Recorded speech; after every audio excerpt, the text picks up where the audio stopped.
بسم اللہ الرحمن الرحیم۔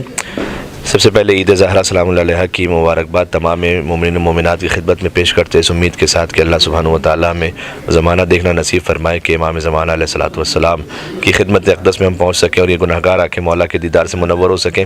آج کا دن خوشی کا دن ہے اور 72 نام ہے اس عید کے جو امیر المومنین نے علی ابن ابی طالب علیہ الصلوۃ والسلام حذیفہ یمانی کو بیان فرمایا، جس میں فرمایا کہ یہ عید غدیر ثانی ہے، خوش ہونے کا دن ہے اور سب سے بڑی عید قرار دیا اسے۔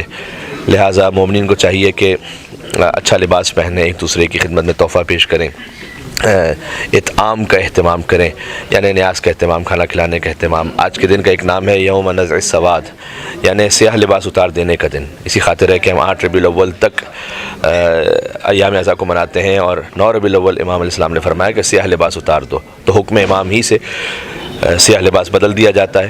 اور جب ہم یہ کہتے ہیں کہ ہم ایام اعضاء کو الوداع کہہ رہے ہیں تو ہرگز کا یہ مطلب نہیں ہوتا کوئی مومن بھی ایک لمحے کے لیے بھی امام حسین علیہ السلام کو اپنی ذات سے جدا نہیں کر سکتا۔ یہ حسین کو درخت وداع کہنا نہیں، بلکہ یہ حکم امام سے ایام اعضاء میں سوگ بڑھا دینا ہے، سیاہ لباس بدل دینا ہے اور پھر خوشی کا لباس پہن لیا جائے۔ آج کے دن عمر سعد کی موت کا دن بھی منقول ہوا ہے۔ حضرت مختار نے انتقام لیا قاتلان امام حسین علیہ السلام سے۔ حرملہ کی موت پر امام سجاد علیہ السلام کے چہرہ اقدس پر مسکراہٹ آئی، مختار کے لیے دعا کی، لہٰذا عید شجاع بھی کہا جاتا ہے۔ اور دشمنان اہل بیت اور دشمنان حضرت زہرا سلام اللہ علیہ، ان کے لیے بھی اس طرح سے روایات میں آیا ہے کہ اس اعتبار سے بھی ایک خوشی کا دن بنتا ہے یہ۔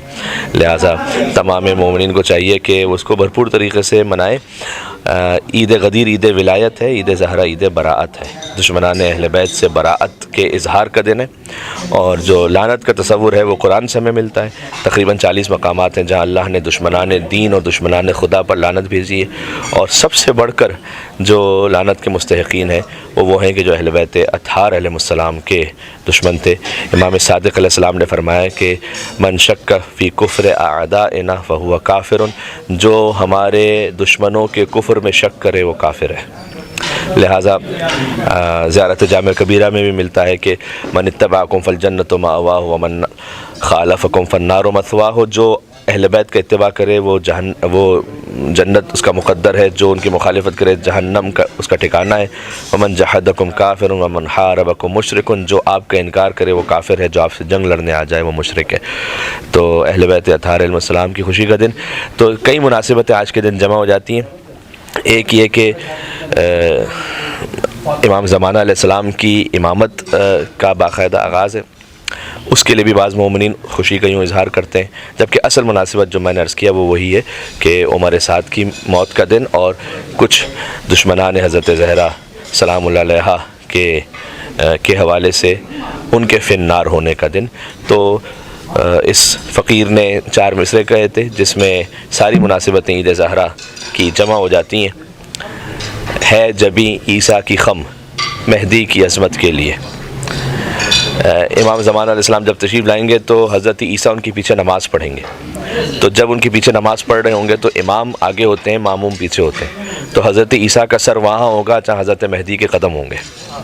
تو ہے جبیں عیسیٰ کی خم مہدی کی عظمت کے لیے، اور فاطمہ حجت ہیں خود سرکار حجت کے لیے، اس لیے کہ حضرت امام زمانہ علیہ السلام نے فرمایا کہ نحن حجت اللہ علی خلق، ہم حجت ہیں اللہ کی مخلوقات پر، وجدتنا فاطمہ سلام اللہ علیہ حجت اللہ علینا، ہم مخلوقات پر حجت ہیں اور ہماری جدہ سیدہ کونین ہم پر حجت ہیں، ائمہ علیہ السلام پر حجت ہیں خود ان کی ماں فاطمہ زہرا سلام اللہ علیہ۔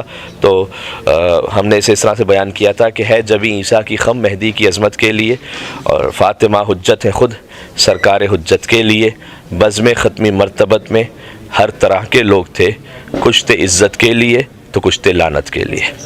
اللہ سبحانہ و تعالیٰ انشاءاللہ ہمیں ولایت اہل بیت اطہار اور براعت از اعداء اہل بیت اطہار علیہ الصلوۃ والسلام مزید نصیب فرمائے اور ہمارے عقیدوں کو مضبوط فرمائے، اور انشاءاللہ حضرت حجت کے ظہور تک صحیح عقیدے پر ثابت قدم رہنے کی توفیق عنایت فرمائے۔